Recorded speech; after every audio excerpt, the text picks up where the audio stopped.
back to Epic Guy's Bartending. I'm Epic Guy Randy, and today I'm going to show you how to make my homemade Blackberry Liqueur. Now, all liqueurs are really little more than a spirit, vodka or grain alcohol or something, with some fruit in it for a little while to infuse the spirit with the flavor of the fruit. It's pretty much that simple. So we're going to start with a container to put it in. Now, you want it to have a sealable lid and to be approximately the size of whatever you're going to try to make. The first thing we're going to put in here is 2 cups of blackberries. Now, blackberries, they're best when they're in season. They'll be much more flavorful. It's going to come out much better. But if they're not, you can use frozen or you can use canned. It doesn't really matter. The fresh is the best, and then anything else is going to be a little bit less. But if you can't find it anywhere and you got to make it yourself, that's what you got to do. So 2 cups of blackberries go into your container.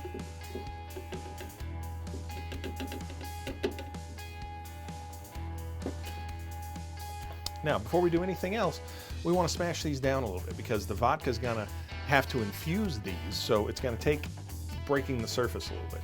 So you just want to squish these down.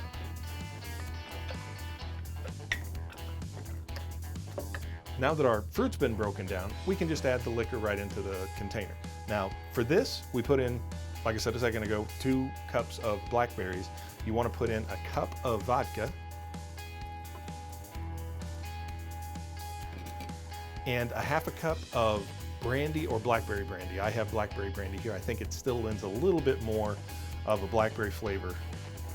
The last ingredient I put in here is a little bit of citrus. Now, some of the recipes I've seen just put a little bit of the lime rind in. I like a little bit of lime juice in mine. I've seen some of these that put a clove in this. It changes the flavor. It's whatever you like. You can play with it. That you're making something that you like. I like mine with a little bit of lime juice. So I'm actually going to squeeze half a lime into here. Then I'm actually just going to drop the lime in there and let it sit and let it kind of steep. The vodka and the brandy will kind of break all of this down and bring out more of the taste, more of the flavors, more of the colors, and turn it into something else over the next few days. So you want to put your lid back on.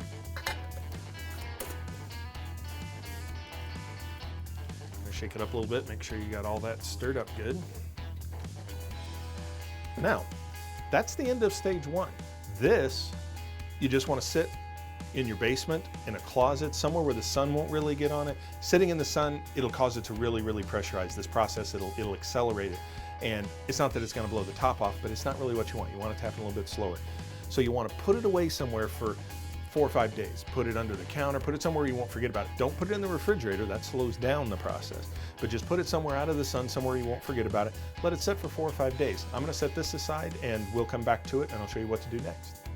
We're back. It's about 4.5 days later and it's actually looking like it's coming along very, very well. If you look closely, you'll see the little pearls that were the little bumps on the blackberries have started to soften. Some of them are going blonde, and that's the alcohol actually leaching the color out of the inside of the berry. That's why we didn't want to pulverize it into jam. The alcohol was going to do some of the work for us. Next thing we've got to do is strain this into another container.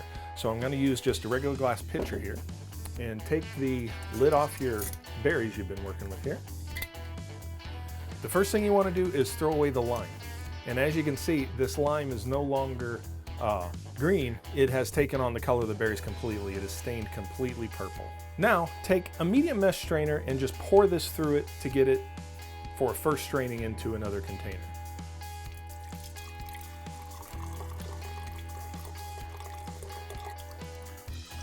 Now, you want to take a spoon and kind of mash this into the screen. That's going to get the last little bit of juice out of the berries you've got left in there, and just let it all kind of percolate down to goo. Okay, next, we just want to throw this away. So I'm just going to sit this on top of my jar here. Okay, now you need to wash out your jar to get rid of the last little bits of debris and clean off your strainer and throw away all of the leftover berries because you're really not going to use them. If you want to use some cheesecloth, you might be able to get them in some cheesecloth and squeeze out a little bit more juice. I don't usually go that far. It's kind of like the first pressing for olives, right? I'd like to get that first press and not worry about the rest. But you get your strainer clean again, and what we're going to do is just pour this back into the jar again. And this gives it a second pass through this large filter. Just a couple more times, just pour this through your strainers and Just get rid of all of the big chunks you can out of this, anything that might be making it through. I usually do this a couple, 3 times just to make sure I got it covered. I'm not sure if you can pick this up on camera, but this is not perfectly clear yet. It's still a little bit opaque. It's kind of like really thick grape juice. And it's not that you'll ever be able to really see through it, but I want it a little bit clearer than that. So I'm gonna process this one more time, but a little bit differently. I'm gonna run it through a coffee filter. You can do this with some cheesecloth and it usually happens a little faster. Using this with a strainer takes a little while, but you just wanna put a coffee filter in here and just let it percolate through. It's gonna take a little while, so I'm gonna let all this happen and then I'll be right back. I'm just gonna pour this back into our jar. That looks clearer. If you wanna do that a couple more times, it can get even clearer, but you're also taking out some of the stuff that's gonna give it some flavor. So you don't want it to look like Kool-Aid, right? It needs to have a little bit of body to it. The last thing we're gonna do is mix some simple syrup with this. It'll make it a little bit thicker and really, really sweeten it. It's gonna bring out the berries. Now, I usually mix, for 2 cups of what we've created here, I usually put in about 1 cup of simple syrup. I'm not sure how much is here. I'm just gonna kind of guesstimate that is 2 cups because that's usually what I shoot for. Then, just wanna take your simple syrup, get about 1 cup of it. Now this is gonna lighten the color of it a little bit, but it's a necessary thing. You really wanna get this sweetness in there.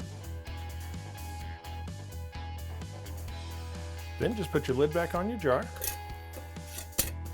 tighten it down, give this a good shake.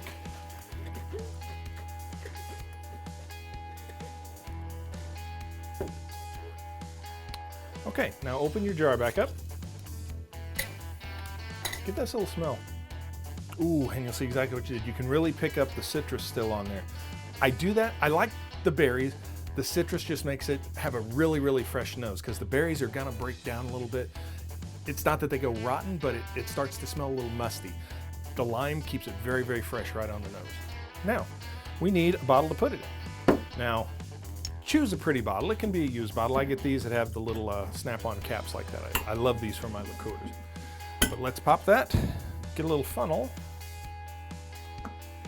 and we're just gonna pour this right into this bottle.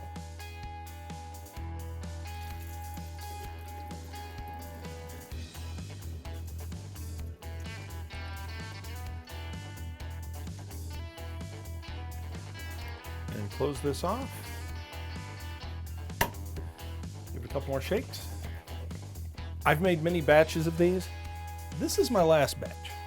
And to give you an idea of the difference in color, I used some very, very in-season blackberries for this. So it actually came out much darker. The taste is gonna be very, very similar, so don't do it if you just don't have, in-season blackberries. Frozen blackberries or slightly out of season blackberries, they'll be a little redder. It comes off more like a raspberry, but it still tastes okay. Now, you just need a glass, maybe a little ice. Pour yourself some of this.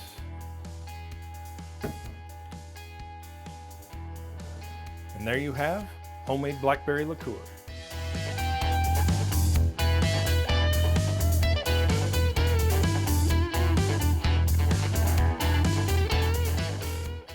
Thanks for watching. Always drink responsibly. I'm gonna be making many of these. I've got a sweet and sour mix, some Bloody Mary mix, some other bitters and things we're gonna make.